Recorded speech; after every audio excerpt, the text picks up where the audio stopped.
ஹாய்ங்க. இன்றைக்கி ஒரு சூப்பரான ஃபேஸ் பேக் தாங்க பார்க்க போகிறோம். வீட்டில் இருக்க பொருளை வச்சு சிம்பிளாக ஈஸியாக செஞ்சிடலாங்க. பாதி உருளைக்கிழங்கு தோல் சீவிட்டு இந்த மாதிரி கட் பண்ணி மிக்ஸி ஜாரில் ஆட் பண்ணிக்கோங்க. இது கூடவே தக்காளியும் சின்ன துண்டு பீட்ரூட் ஆட் பண்ணிக்கோங்க. இது வந்து நாட்டு ரோஸ்ன்னு சொல்லுவாங்க. பன்னீர் ரோஸ் தாங்க இது. இதழ்கள் மட்டும் ஆட் பண்ணிக்கோங்க. 1 ஸ்பூன் கடலை மாவு, 2 ஸ்பூன் தயிர் ஆட் பண்ணிவிட்டு மிக்ஸி ஜாரில் நல்லா பேஸ்ட்டாக அரைச்சிக்கோங்க. இந்த ஃபேஸ் பேக் எப்படி யூஸ் பண்ணுறதுன்னு பார்க்குறதுக்கு முன்னாடி நான் மீஷோலேருந்து ஒரு ஆர்கனைசர் வாங்கியிருந்தேங்க. அந்த அன்பாக்சிங் வீடியோ மட்டும் பார்த்துட்டு வந்துடலாமா?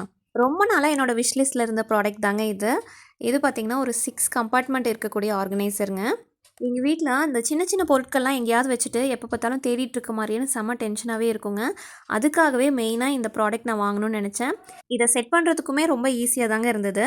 அஃபோர்டபுள் ப்ரைஸில் இந்த அளவுக்கு குவாலிட்டியாக இருக்கும்னு நிஜமாலுமே நான் யோசிக்கவே இல்லைங்க.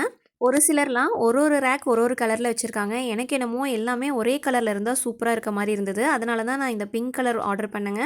இந்த ப்ராடக்ட்டோட ப்ரைஸ் டீட்டெயில் தெரிஞ்சுக்கணுன்னா எனக்கு லிங்க்னு கமெண்ட் பண்ணுங்கள். நான் டைரெக்டாக டிஎம் பண்ணிடுறேன். ஒரு ட்ரேக்குள்ளேயும் நிறைய திங்ஸ் வைக்கிற மாதிரியான ஸ்பேஸ் இருந்ததுங்க. ஃபைனலாக இது எல்லாத்தையும் செட் பண்ணிவிட்டு என்னோடய திங்ஸ் தான் நான் வைக்க போகிறேன்னு எடுத்துகிட்டு போயிட்டாங்க. நம்ம ஃபேஸ் பேக் ரெடி பண்ணி வச்சுருந்தோம் இல்லைங்களா, இதை எப்படி அப்ளை பண்ணுறதுன்னு பார்க்கலாம்.